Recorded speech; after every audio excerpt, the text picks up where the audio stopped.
Hello everybody, this is your Digital Super Saiyan 3, back here with another video, and welcome to the month of February, where I am going to finally tackle this show that I've been wanting to tackle.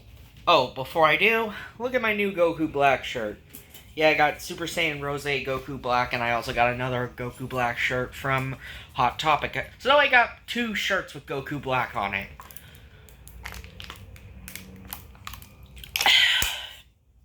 Anyway, like I said, I've been wanting to tackle this pay-per-view for my wrestling pay-per-view for my wrestling retro pay-per-view reviews of classic wrestling pay-per-views, and the next one I'm tackling, well, we go back to the World Wrestling Federation.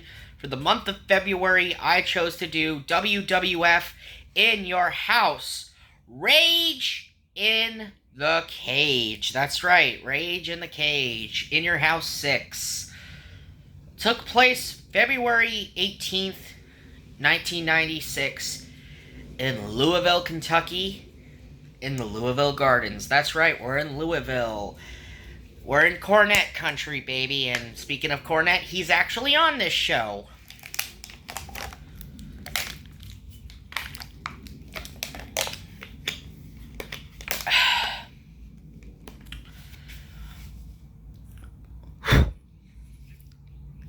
Head of hair on the camera.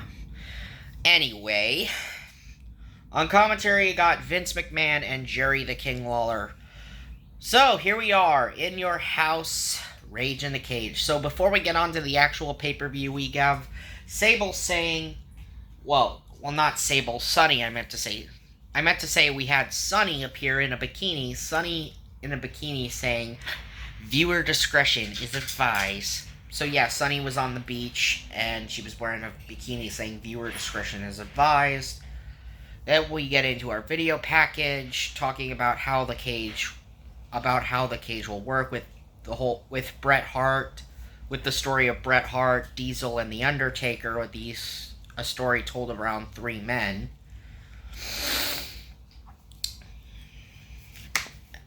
And then we get into the In Your House credits, or the In Your House logo being run over by a car as it was walking near the garage.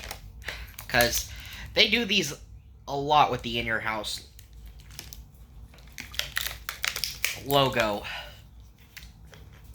So now, enough talk. We start off with a cry-baby match, because I've been getting too much into the opening of this show. Now we get into our first match, is a crybaby match, as Razor Ramon defeats the 1-2-3 Kid in the first ever crybaby match. Now, the winner has to diaper the loser, basically has to put a diaper on the loser, and then feed him a baby bottle. So, the 1-2-3 Kid, he comes out to the ring, accompanied by Ted DiBiase, and he's got this stroller. He's got a baby stroller. He's got the baby powder. Now, let's talk about this match for a second. Yes, despite the stipulation being absolutely ridiculous, with the whole loser has to wear a diaper, with the whole loser having to wear a diaper, I still found this match really well worked and a really well paced match. Razor got the victory on Kid. Okay, for how ridiculous the whole stipulation of the loser having to wear a diaper, I found it very hilarious just watching Sean Waltman, aka the 1-2-3 Kid, aka X-Pac, aka Six, get diapered.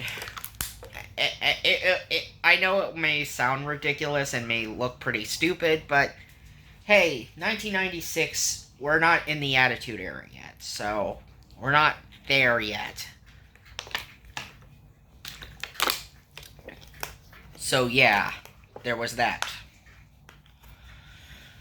So,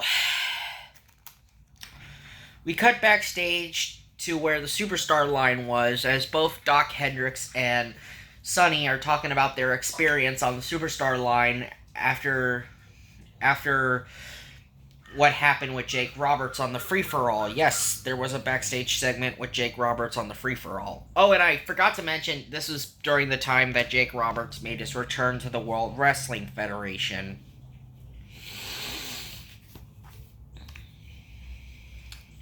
So, there's that. Alright.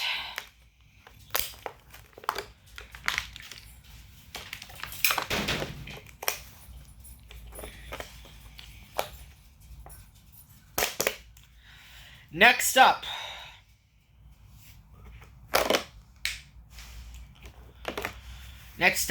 we get into our next match as Triple H, aka Hunter Hearst Helmsley, defeats Duke the Dumpster Droese in a really lackluster match this was. So, Triple H on Superstars attacked Duke the Dumpster Droese and shaved his head. Now, Droese is out for revenge on Helmsley, on Hunter Hearst Helmsley. Okay, when you look at Triple H in 1996, he's a lower tier mid-card guy. He's a lower tier mid-card guy. Fast forward to 1999, 3 years later, he's the World Wrestling Federation champion. He won the World Wrestling Federation title twice in 1999.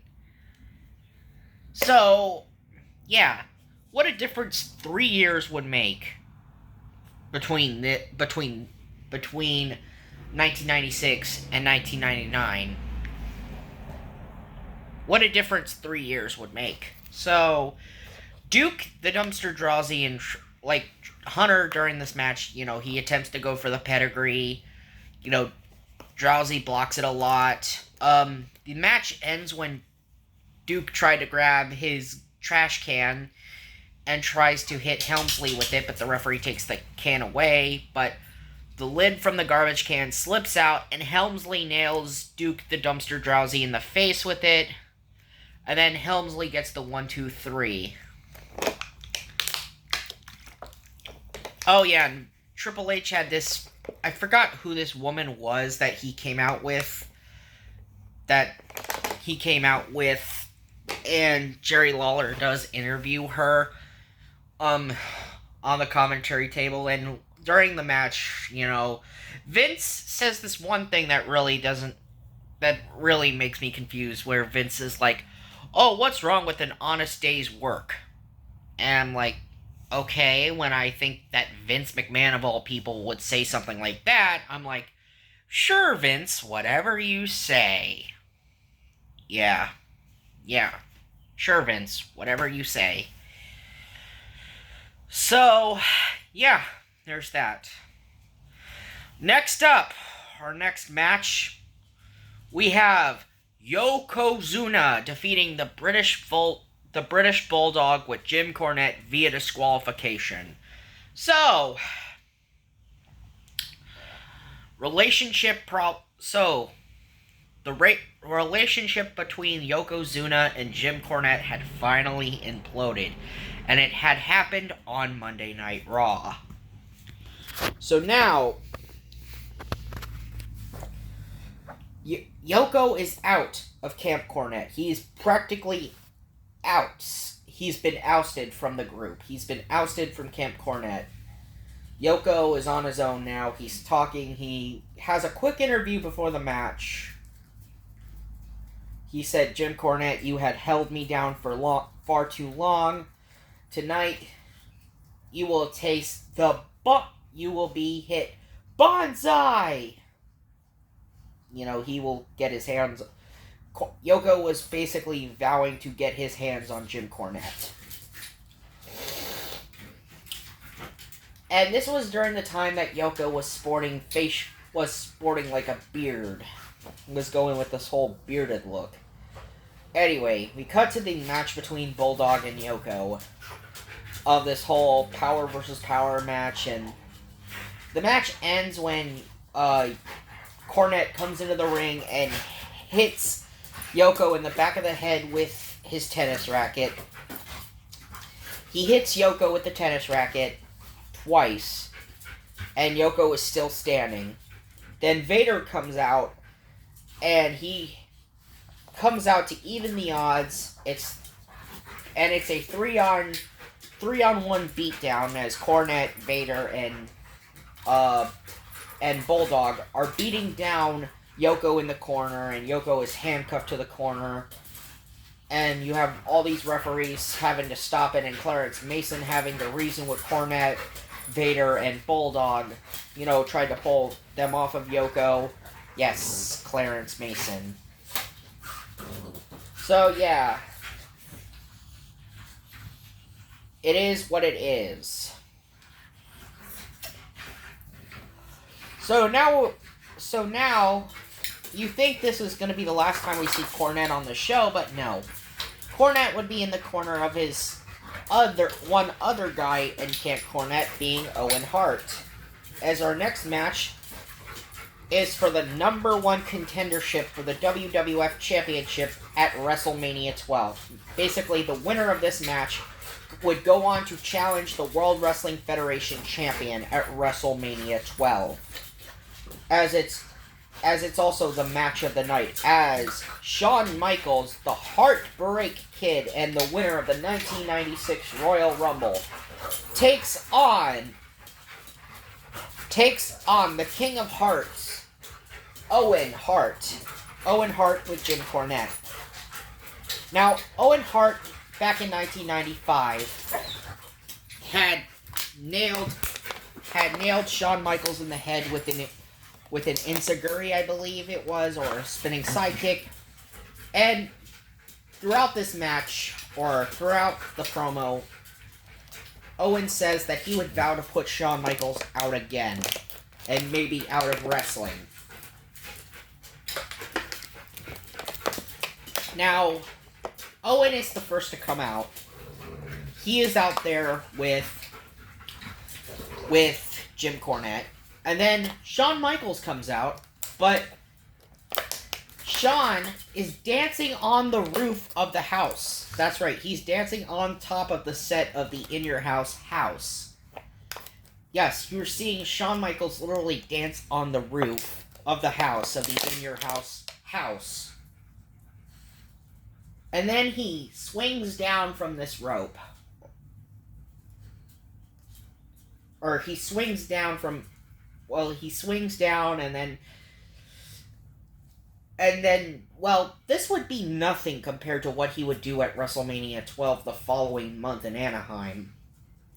But yeah, you have the Clique in its entirety here, all standing up for Shawn Micheals. You see the crowd really cheer on Shawn Micheals as he is the face in this match. Now, this was a really, really great match between Owen Hart and Shawn Micheals. I mean, had Owen actually won this match, WrestleMania 12 could have been a lot different had Owen been the one to beat Shawn. But I kind of understand why they went with Shawn, because, Vince favored Shawn. Vince was all about Shawn. He wanted to see Shawn become the champion. I practically think Vince knew that Shawn was going to be champion one day. He knew that someday, and this was going to be it. This was the year we're finally going to put the belt on Shawn. But I also gotta commend Owen Hart on the efforts. You have Owen healing it up. He nails Shawn in the head a lot, but Shawn still manages to hit that sweet chin music for the victory.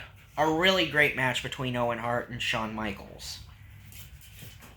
Alright, so now we got Todd Pettengill interviewing the World Wrestling Federation Commissioner Roddy Piper. Yes, you have Roddy Piper as the commissioner for the World Wrestling Federation, and yes, Piper is being interviewed, and he makes a match for WrestleMania 12 between between Yokozuna and Vader after what had transpired during the Yokozuna British Bulldog match, and then Jim Cornette gets in Roddy Piper's face and saying that I used to respect you. You don't know how dangerous Vader is.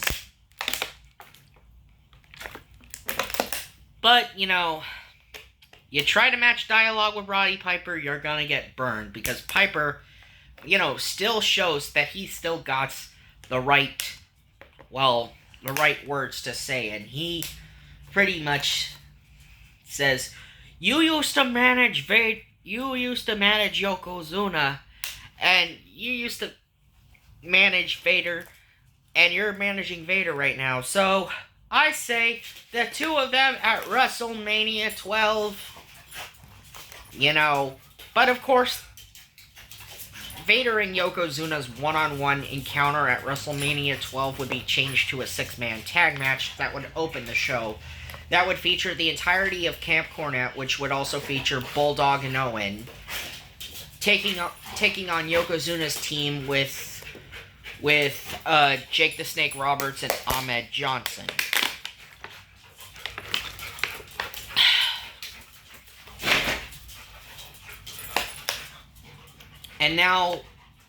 And yes, during the interview segment, we were getting the workers were getting the cage set up for the big WWF title match. And now we get to our main event for the WWF Championship. As the champion, Bret the Hitman Hart defends against Big Daddy Cool Diesel. So, Diesel had cost The Undertaker the World Wrestling Federation Championship at the Royal Rumble, and did the same on Monday Night Raw. However, the lesson is never mess with The Undertaker. Of course, Undertaker would play some mind games of his own with Diesel. Now, yes, this match, although Bret and Diesel are the combatants in this match, this match, they used it as a way of building Taker and Diesel's match for WrestleMania 12.